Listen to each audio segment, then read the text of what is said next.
Alright, welcome back to the show. So, Ordinary Corrupt Human Love is the second Deafheaven album I've listened to against my will, and also the final pick of this album club cycle, excluding my own.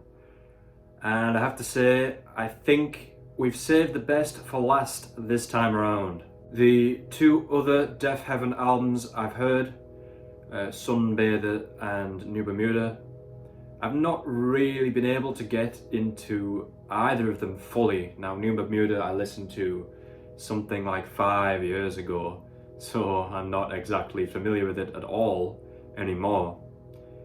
And while I've given Sunbather a couple of tries, it's not made a huge lasting impact, although I will say it's clearly a great album. That's also not to say that I went into this thinking it'd be unexciting, as the band's tracks usually have many of the qualities I'm looking for within the black gaze sphere. Ockle begins with the track You Without End, which is a straight up dream pop song actually, eschewing nearly all of the metal aspects of their more usual sound. The song, however, doesn't feel like a phoned in attempt to defy the listener's expectations at all. Instead, it's a top quality opener that made me excited to hear the rest. And indeed, the anticipation of heaviness allows Honeycomb, the second track, to cut through the atmosphere like a knife.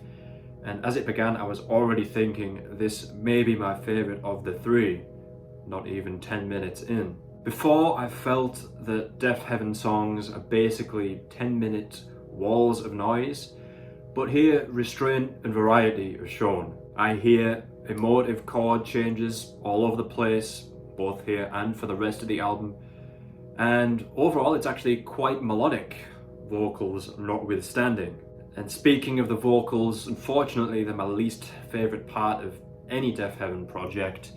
They're not bad, but the harsh vocals always feel like they're in too high a register for my tastes. The album continues in this vein, with 4 of the tracks being 10+ minute black metal anthems, namely Honeycomb, Canary Yellow, Glint, and the closer Worthless Animal. But there are diversions back to the dream pop or low-key style songs, with the song Near sounding like a lost slow dive track, and Night People is nothing like anything I'd expect from this band either. Having the heavier parts be fewer and further between makes them a hell of a lot more effective.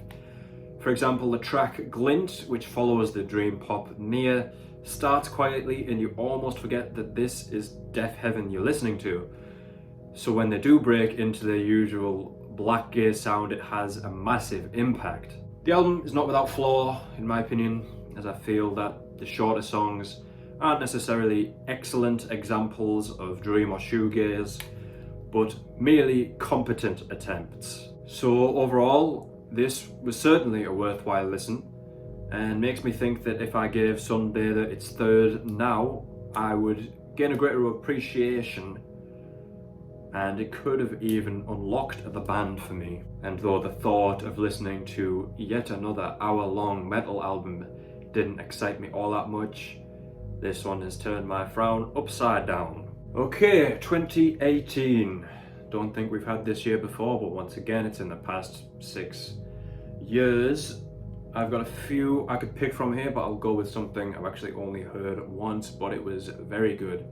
It's the album Lance by Niños del Cerro, only album I've heard by these guys, but my first impression was very strong. It's sort of gazy, I guess. I don't really know how to describe it. Sort of indie rock, but it's real nice. So if you like, say, the dream pop songs from this album, maybe you'll like that too, to tie them together, but obviously nothing alike. And the question, is Ordinary Corrupt Human Love a one and done? No, there's no way.